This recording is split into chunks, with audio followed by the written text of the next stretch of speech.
Attention mga SSS members and pensioners, bukas na.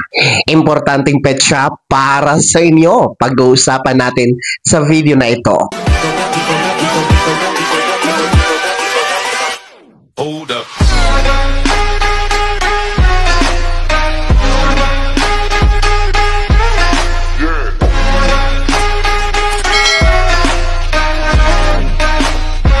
Hello mga ka-vlogs, welcome dito sa aking YouTube channel. Magandang araw po sa lahat ng mga manonood sa po kayong dako sa mundo.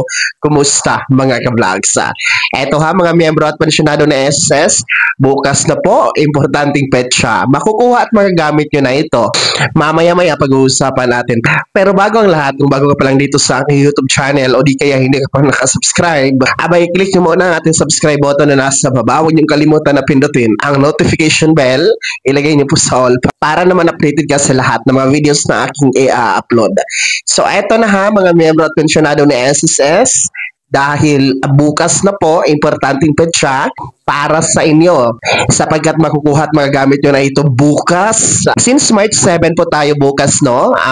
Ngayon po sa isang SSS circular, tuwing ika-7th day of the month or ika-7 na araw tuwing buwan ay yan po ang schedule para makapag-generate kayo ng inyong payment reference number or PRN. So since March 7 nga po bukas, so importanteng petsa ito para sa inyo kung meron po kayong SSS loan at para makapagbayad kayo, abay bukas po ang schedule para maka-generate ng payment reference number or PRN. Saan ba ginagamit itong payment reference number or PRN? Abay ito nga po ay ginagamit para tayo magbayad sa ating loan or utang kay SSS.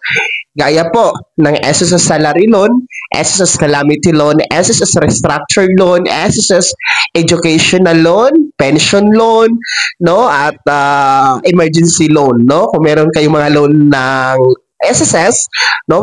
Hindi kayo pwede magbayad kung wala kayong na-generate na Payment Reference Number or PRN. Since ang PRN po, yun po yung ipipresent nyo po sa cashier or SSS counters, no? Or sa mga payment outlet partners na accredited po ni SSS. So, yun po yung ipapakita nyo para po makapagbayad kayo sa inyong SSS loan. So, paano ba mag-generate ng PRN? Ayan, punta lamang po kayo sa inyong My.SSS account. Kaya mahalaga po na meron kayong My.SSS account. Then, punta po kayo doon sa services and then makikita nyo po doon sa services. Pag-click nyo, andoon po yung generate PRN. I-click nyo lamang po yun and then automatic po yun na mag-generate ng PRN. So, pwede nyo po yun screenshot or ilista, no? At yan nga po yung ipapakita ninyo sa teller or cashier kung kayo po ay magbabayad ng SSS loan. Meron pong dalawang paraan paano tayo magbayad ng ating SSS loan. Una po, through counters, no, ng SSS. So, pwede kayo bumisita sa alinmang pinakamalapit na SSS branch na nasa inyong lugar. So, ipakita nyo doon yung inyong na-generate na PRN. Well, anyway, pwede din po kayo magpa-assist doon sa SSS branch. Kung hindi kayo marunong, no, mag-generate ng PRN online, pwede naman doon sa branch, no? I-approach nyo lamang po yung information desk para matulungan kayo na mag-generate ng inyong payment reference number or PRN. Pangalawa po, no, maaari kayong magbayad sa mga payment accredited partners ni SSS. Lalong-lalo na yung mga nasa abroad, no? Or busy po, hindi makakapunta sa mga SSS branch. So, pwede kayo magbayad sa mga payment outlet, no? Yung mga accredited, no? Gaya po ng RD Pawn Shop, no? At iba pa. So, bakit kailangan itong PRN, no? Or Payment Reference Number? Ito po ay para po ang inyong binayad kay SSS ay talagang mapupunta sa inyo, no? Tamang tao, tamang posting, no? Exact amount, tama yung halaga na na-post sa inyo, no? Based doon sa binayad ninyo. So, yun po yung tawag nito, no? Objective or layunin, bakit kailangan ng PRN. And ang importante, agad-agad po ang posting sa inyong My.SSS account, no? Kung gumagamit tayo ng Payment Reference Number or PRN. So, yan po ha, mga miyembro at pensyonado ni SSS.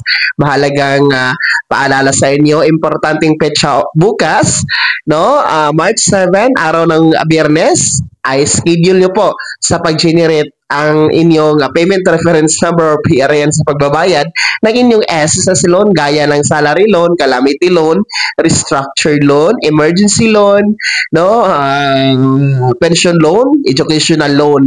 So bukas po yan ha, huwag kalimutan para makabayad kayo ng inyong utang or loan kay SSS. Ayan mga SSS members and pensioners, sino po ba sa inyo dito ang merong loan kay SSS? Kumusta naman po ang inyong pag-generate ng PRN, no? Kayo ba ay hindi nahihirapan? Okay lang ba? No, ibahagi nyo nga yung experience sa comment section na nasa baba. Pakilakip ng buong pangalan at kung taga saan kayo. Bago ako magtapos sa video na to, kung gusto nyo po sumuporta sa aking YouTube channel, maaari nyo pong i-click ang ating super thanks button na nasa baba. Sa mga gusto maging miyembro, pwede po. I-click nyo po ating join button. Maraming perks dyan mga ka-vlogs. Be my member now.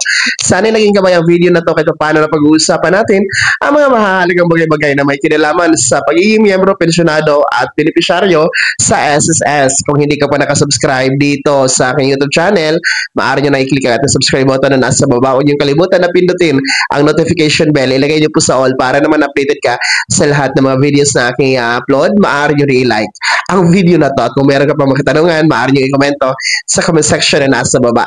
Pag-follow na din po ang aking official Facebook page na nasa screen nyo. Muli po, ako si Daniel Timpawa na nagsasabing dito sa aking YouTube channel, pawang katotohanan at lahat totoo lamang.